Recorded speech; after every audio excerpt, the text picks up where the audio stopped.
viewers, welcome to another episode from Anything About Everything, and today I'm doing another episode with my good friend Nivi here. Last time we spoke about pretty interesting things, and this time I have a few more questions that I have follow-up questions on, and also I wanted to check in with Nivi in real time how our YouTube journey is going. So we'll dig in more about it, and before I say anything, thank you so much for doing it for me again, Nivi. Hey, thanks for having me over here. So how are you liking the life in US? It's really nice. I'm having a lot of fun, and I thought it's gonna be summer, like really hot and warm, but unfortunately, it's really cold. So, except for the weather part, everything else is amazing. You know, on a serious note, we've been having, at least in Florida, this is the coldest winter I've ever seen. And in Florida, certain parts of Florida did have snow too. Snow and beach, I've never heard of it, but this time it did happen. So I don't know, it's one of those global warming thing. I don't know. So Probably. anyways, how is YouTube journey treating you? Last time it was before you launched the channel. Now you have launched the channel. So how is that journey going? It's amazing. I'm enjoying the process so much. You have no idea. But I would say that I'm a little lazy. I need someone to push me, always say, okay, you have to do this video. I have my friends doing that and my family as well. And they have to like literally push me, okay, you have not done it. Why don't you do your videos? And I want that motivation. But I do enjoy it. It's not like I'm being pressurized into it or anything. But I'm a little lazy, I would say. Apart from that, I'm really enjoying, and I feel that my YouTube is like slowly picking, which I really love. It's not like the graph is not like up, and it's not like it's dropped completely. It's like this constantly growing, so that's something I'm really happy about. How's yours going? I see a lot of your videos too. You've been doing really good as well. So how are you enjoying it? I love it. It's almost been 3 years, and mine, like I last time mentioned, it's a one-man show. You see a little bit of upgrade on the thing. Yeah, I genuinely love it. I see more of it, more like if I go back and if I go 20 years from now and I want to see my channel, I should be proud about it. So I try to see and craft my content around it, and I like to have fun with it. Now I'm dabbling a little with AI, trying to utilize AI to make it more streamlined, and being like I said, doing everything by myself, producing content, like writing the content, coming up with topics, and reaching out to guests, doing it all by myself. Not gonna lie, AI is a big help. It's helping me create more ideas and also like pump in more content on the topics that I really like. Very exciting thing is I'm doing a book episode, a book series with a very good friend of mine, Ranjan. He wrote a book about awakening the self within. It's more on a spiritual realm, and it's more like a course and a journey with him. So I'm enjoying that. It's not out yet. I'll send you the link once it's out. It's like a 7-episode series, Oh, and it's that's going to be really fun. cool. So I've been meaning to tell you this. The last podcast, some of the clips went really, I think, I wouldn't say really viral, but they just went pretty well. I don't keep account on the. I post it. There's an automatic scheduler that do it. I don't see how many views it's done. Most of the time, I don't even see my comments. Yeah, but I kind of saw some of these articles where I think I made a comment saying that it's not about how much time you spend, it's about the quality time that you spend with your 100%. partner.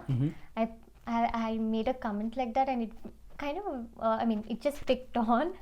And I saw few posts and stuff where it said, okay, Nivedita is giving life advice about love. Nivedita is giving advice about love and everything. That was like, oh, I was like, okay, that's crazy. That's what I thought to myself. So I remember my friends sending me that post, and one of my good friend and his girlfriend Yeah. also commented on the post. So yeah, I remember like reading something around that. So Yeah. what do you think about that whole series of it going? And I saw comments like those. That's one of the few that I saw comments, because my friends did send me about it, and it said, you don't know what you're talking. And for the first time, like, I could see, I mean, negative comments or positive comments, whatever, comments on my thing. So it was kind of new to me. For me, it's very nonchalant. But what would you like to say about all those comments? I don't know. Now that you ask me what you got to say, it's like a little weird because I'm entitled to my own opinions. Like how they can just, they're free to say, people are free to say what they want, but at the same time, that's how I view about, I mean, how my views are about love. So what I feel is, people can comment what they want, but at the same time, that's my opinion about love, how I view love as, so I can, so for me, that was my opinion. If people agree with it or not, that's none of my business, because that's what I would want in a partner, right? So if they choose something else from their partner, that's okay for them, but that's what I felt at that moment, and that's what I said. So I really don't care. I feel that whatever the comments that you got were like really less. I get like lots and lots of negative comments, so probably I really don't care anymore. So yeah, I mean, to be honest, like, that was very nice thing that you said. Like, it's more about quality or quantity. It's not that you have to spend 10 hours with your spouse without brainlessly being on your phone or watching something, but try to, like, consciously be with your loved one, right? yeah. So again, it was kind of interesting because I'm an analytical guy, so I think most of the viewers who viewed on it clicked away after 30 seconds, and this we spoke, I think, later part of the podcast. So I don't think most of them even got a context of what we're trying to see, what we're trying to say. But I mean, social media is definitely a funny world.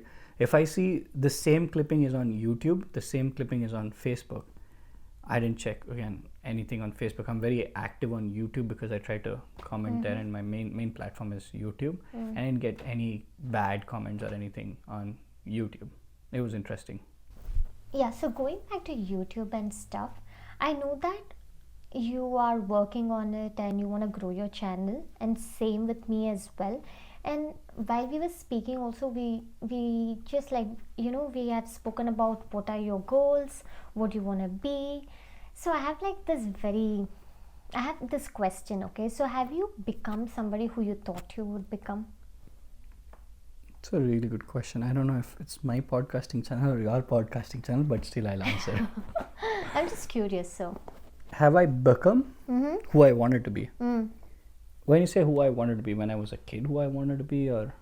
No, I don't mean that. If you're talking about that, when I was a kid, I wanted to be so many things. Okay, I believe you wanted to be something else, Joe. What did you want to be when you were a kid? I always wanted to be a movie director. You always, but yeah, see, that's what I asked. Oh, when I was a kid, like when I was a kid, No, I wanted to be I wanted to be. Have I told you that story? No. So, it's a funny story.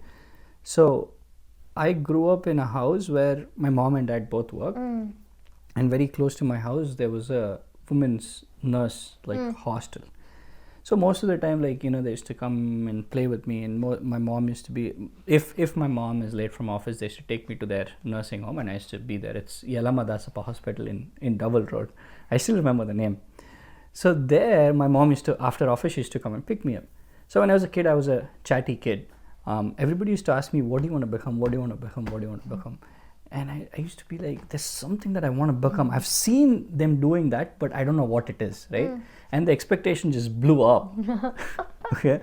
And then one of the days, my mom also was thinking, like, what is this? What is this? And then when she came to, like, pick me up from the hospital, then I said, Mom, I'll show you. I like, you always ask me what I want to become. My mom was like, oh, probably she saw a doctor or like, surgeon, something like that. She's like, oh, she was also curious, and she came. And in most of the hospitals in Bangalore, at least, like, you have a watchman standing near the stairs, like where they let them in, and if they have a pass. I showed that, and I wanted to become that. And my mom started laughing. She's like, why that? I'm like, can you believe how much of an easy job it is for him? All he has to do is open the gate and close the gate. If you're paid for that, what else would you do in life? So that is what in my life I wanted to first become as. See? Yeah. So, no, but anyway, I definitely did not want to know what you wanted to be as a kid. But I feel that as you grow older, your thoughts change and you have that one goal that you want to achieve. No, I've not reached that yet.